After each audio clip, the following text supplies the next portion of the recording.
नमस्कार दोस्तों, HRI news पर एक बार फिर से आप सभी का स्वागत है। दोस्तों, महत्वपूर्ण समाचार और बड़ी खबरें आपके लिए लेकर आए हैं इसी वीडियो में। जी हाँ दोस्तों, चलिए आगे एक एक करके सभी बड़ी खबरें जानते हैं। वहीं दोस्तों, आपसे एक रिक्वेस्ट भी है, अगर आप पहली बार हमारे यूट्यूब चैनल पर आए हैं तो हमारे यूट्यूब चैनल को सब्सक्राइब करके पास ही वाले घंटी के आइकन को दबाना मत भूलिएगा।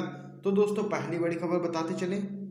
ट्रैक्टर मार्च में शामिल हुए हजारों किसान, राकेश टिकैत बोले 2024 तक है आंदोलन की तैयारी। जी हां दोस्तों, कृषि के 3 नए कानूनों को निरस्त कराने की मांग को लेकर दिल्ली की तमाम सीमाओं पर प्रदर्शन कर रहे अन्नदाताओं का आंदोलन लगातार 43वें दिन भी जारी रहा।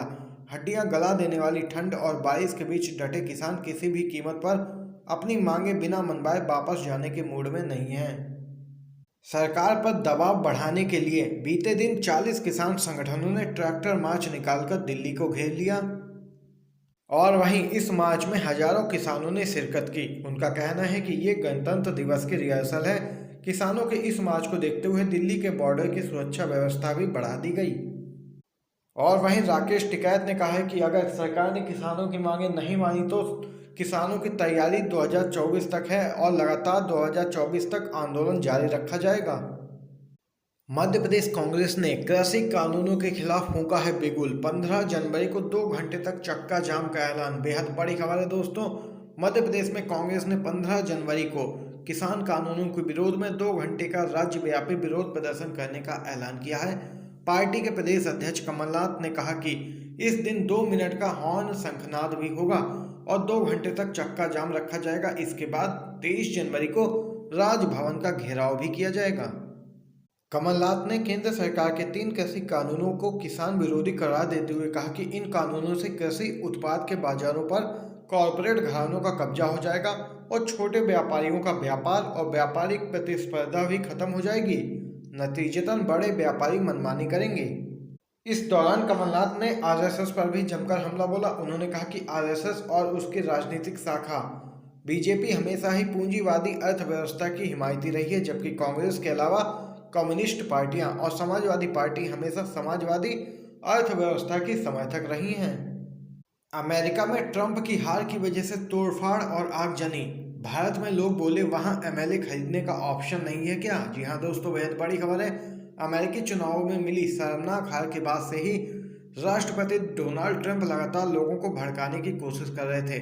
वह चुनाव में धांधली के आरोप लगाकर अपने समर्थकों से इसके खिलाफ आवाज उठाने की अपील कर रहे थे।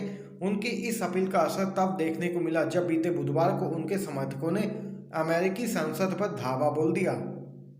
अमेरिकी संसद पर यह हमला तब हुआ जब वहां नव निर्वाचित राष्ट्रपति जो बाइडेन की जीत की पुष्टि के लिए एक सशस्त्र बैठक बुलाई गई थी। सत्र के शुरू होते ही ट्रंप समर्थक दंगाई संसद के अंदर घुस आए और वहां तोड़फाड़ करने लगे। वहीं इस हमले को लेकर दुनिया भर से प्रतिक्रियाएं अब सामने आ रही हैं। अमेरिकी नेताओं से लेकर दुनिया भर के तमाम बड़े नेताओं ने इस घटना को शर्मनाक बताते हुए इसकी कड़ी निंदा की है। वहीं भारत में सोशल मीडिया यूजर्स भी इस घटना पर अपनी राय रख रहे हैं। पत्रकार रणविजय सिंह ने भी इस घटना के जरिए भारत की मौजूदा लोकतांत्रिक प्रक्रिया पर सवाल खड़े किए हैं। उन्होंने तंज कसते हुए ट्वीट किया, अमेरिका में इतनी तोड़फोड़ क्यों? सांसद विधायक खरीदने का ऑप्शन नहीं है क्या? गौरतलब है कि भारत में हाल के दिनों में कई ऐसे चुनाव देखने को मिले हैं जिसमें जनादेश पाने वाली पार्टी को कथित तौर पर विधायकों की खरीद फरोख्त के चलते विपक्ष में बैठना पड़ा है। कर्नाटक और मध्य प्रदेश ऐसे ही चुनावों के गवाह बने हैं। बीजेपी पर आरोप लगे हैं कि उसने सरकार गिराने के लिए सत्ता पक्ष के विधायकों को खरीद लिया था। योगी की पुलिस की खुलेआम गुंडागर्दी। सीतापुर में किसानों को धमकाया, कहा तुम्हारा छज्जा गिरवा दूंगा। जी हां दोस्तों, दिल्ली के सिंघू बॉर्डर पर कृषि कानूनों के खिलाफ आंदोलन कर रहे किसान बीते 42 दिनों से अपनी मांगों को लेकर डटे हैं। जब तक सरकार द्वारा किसी कानूनों को वापस नहीं लिया जाता, किसी भी स्थिति में किसानों को वहां से हटाया नहीं जा सकता। वहीं इसी बीच उत्तर प्रदेश के सीतापुर से एक वीडियो सामने आई है। इसमें देखा जा सकता है कि एक पुलिस अधिकारी किसानों को धमकी दे रहे हैं। वीडियो को देखकर अंदाजा लगाया जा रहा है कि सीतापुर में किसान संगठन मार्च निकाल रहे थे, जिसे पुलिस द्वारा रोका गया। वीडियो में एक पुलिस अधिकारी कहते हुए नजर आ रहा है कि आपके जुलूस पर कोई कंट्रोल नहीं है, आपका छज्जा तक गिरवा दूंगा। गौरतलब है कि इस किसान आंदोलन की शुरुआत में भाजपा शासित हरियाणा में भी पुलिस ने किसानों पर काफी क्रूर कार्रवाई की थी। जिसकी देश के साथ साथ विदेश में भी निंदा की गई थी। डोनाल्ड ट्रंप की बढ़ सकती है मुश्किलें, जारी हुआ गिरफ्तारी वारंट। जी हाँ दोस्तों, अमेरिकी राष्ट्रपति 2020 के चुनाव के बाद जिस बात की आशंका जताई जा रही थी, आखिरकार वही हुआ। हिंसा की आशंका सच में तब्दील हो गई जब वॉशिंगटन में डोनाल्ड ट्रंप के समर्थकों ने बीते बुधवार को हंगामा किया। संसद परिसर में हुए हिंसा में 4 लोगों की मौत भी हो गई। वहीं दोस्तों, हिंसा को देखते हुए वॉशिंगटन में 15 दिन के आपातकाल की घोषणा भी कर दी गई। वहीं ट्विटर, फेसबुक और इंस्टाग्राम में भी ट्रंप के अकाउंट को ब्लॉक कर दिया गया। तमाम तरह के आरोपों से घिरे अमेरिकी राष्ट्रपति ट्रंप की मुश्किलें अब और भी बढ़ सकती हैं।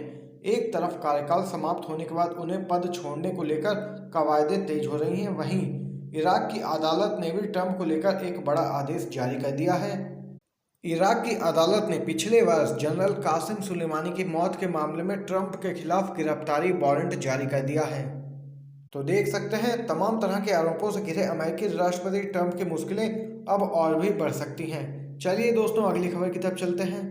पीएम मोदी ने किसी को किया फोन तो किसी को भेजा बधाई पत्र, पर सीएम ममता बनर्जी को कुछ भी नहीं। दोस्तों आपको बताते चले, 5 जनवरी कई राजनेताओं के लिए खास है। इस दिन पश्चिम बंगाल की सीएम ममता बनर्जी समेत अन्य पार्टियों के कम से कम 5 वरिष्ठ नेताओं का जन्मदिन होता है।